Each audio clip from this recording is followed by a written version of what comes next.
Welcome back to Ben's Book Club. Today we are diving into the book, The Fourth Turning. Now this book is, well, it's fascinating, it's pretty controversial, and it's built on this one startling idea, that history isn't some straight line of progress. Instead, it's a repeating cycle of highs, crashes, and rebirths. This is probably the book's most famous line, and get this, it was written all the way back in 1997. And that raises a pretty chilling question, right? How in the world did a book from the peak of 90s optimism seem to predict our modern era of crisis with such startling accuracy? And that right there, that predictive power, is exactly why The Fourth Turning has gained this massive cult following. It's treated almost like a historical blueprint that seemed to map out the 2008 financial crash, our growing political divide, even the threat of a pandemic.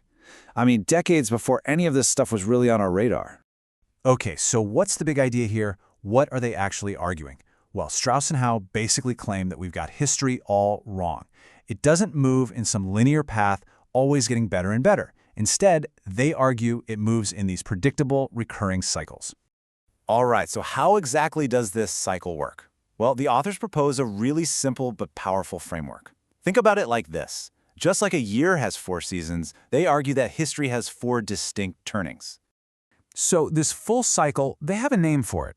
It's called a saeculum, and it lasts about 80 to 100 years, basically the length of a long human life. And that length is so important here. It's just long enough for the generation that lived through the last major crisis to pass away and for society as a whole to forget its lessons. And every single saeculum is built from these 4 distinct turnings, each lasting roughly 20 years or so. And the key, the absolute key, is that they always follow in this exact order. You get a high, then an awakening, then an unraveling, and finally, a crisis. So everything kicks off with what they call the high, which is like the springtime of the cycle.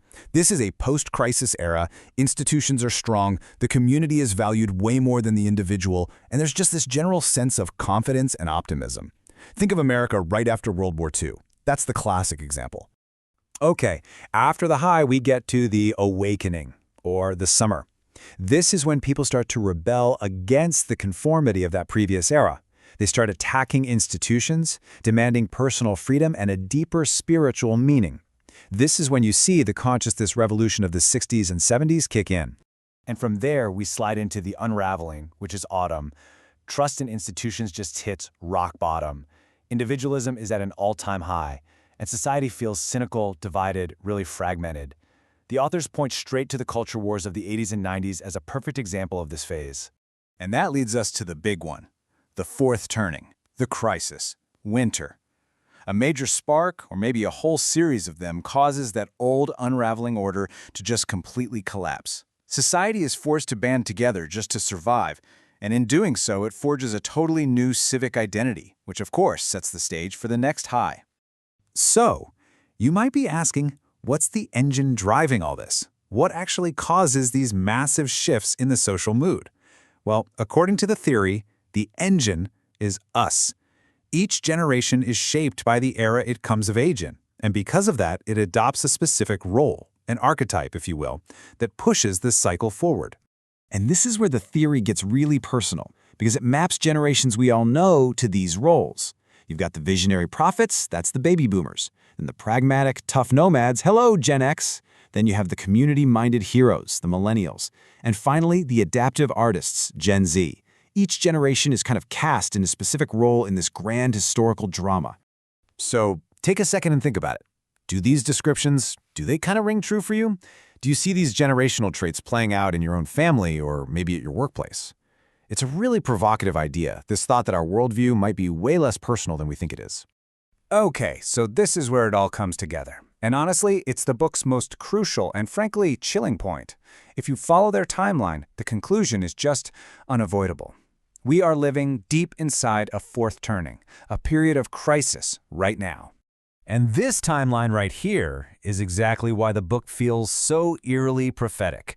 Published way back in '97, it predicted a crisis kicking off around 2008, and bam, right on cue, the global financial crisis hits. The theory suggests this whole period of upheaval will reach its climax and find some kind of resolution by the early 2030s. I mean, just look at the list of things the authors warned could either spark or intensify this crisis phase. A financial collapse, a disputed election, a pandemic, a constitutional crisis.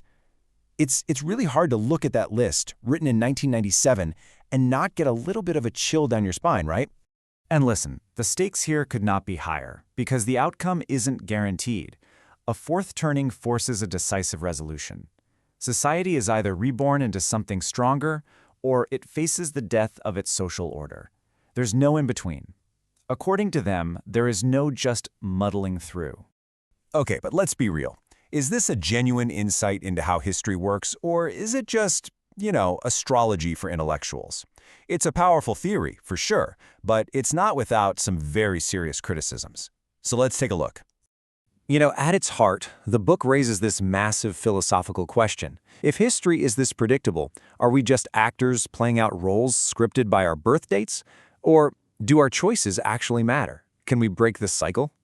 So, the critics have some pretty strong arguments. First, they say the theory is just too neat. You can always find a way to make the data fit the pattern, which means you can't really prove it wrong.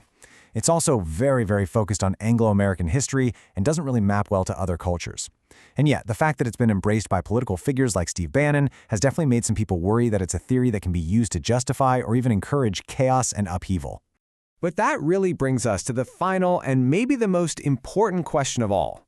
Look, whether you think this theory is a hard fact or just a really powerful metaphor, if there's even a kernel of truth to it, then we are living at a moment of profound, profound change. So, what kind of world do we want to build on the other side of this winter? What do you want that next high to actually look like? It's a question for all of us to think about. Subscribe so you don't miss an episode.